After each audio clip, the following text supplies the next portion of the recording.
Bueno, hoy vamos a enseñar a hacer la papilla para nuestros pollos. Vamos a utilizar este tipo de alimentación, que es una papillita. Como puedes ver, vamos a utilizar Tabernic cría. Vamos a utilizar agua embotellada. Ya tengo agua ahí, ¿vale?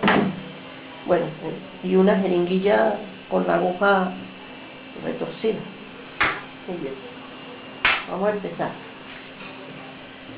Empezaremos echando solo la papilla que vamos a utilizar para pollitos de 8 días en adelante.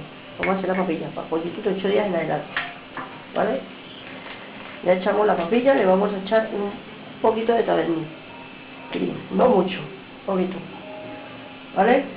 Ahora le vamos a echar el agua, ¿vale? Vamos a echar el agua, la vamos a revolver para que nos dé hasta que nos dé el punto, hasta que nos dé el punto. Revolvemos.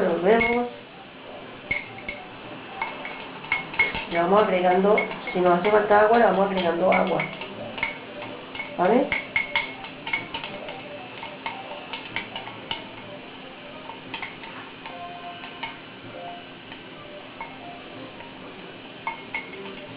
Ahora mismo tenemos un punto bueno, se mantiene la papilla en la aguja. Vale. Ahora vamos a limpiar esto y vamos a meterla en la jeringuilla.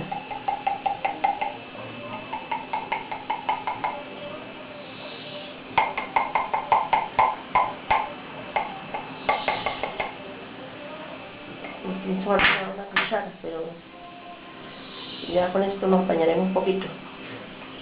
Importante, importante retirar el aire que nos sobre la jeringa, ¿vale?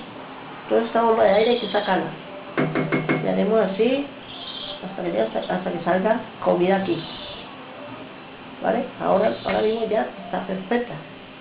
Tiene que quedar así, sin una burbuja de aire, nada, ¿vale? Para que no le hagamos meter aire al pollo en el buche y le hagamos daño. Muy bien, eso es todo por hoy. Muchas gracias.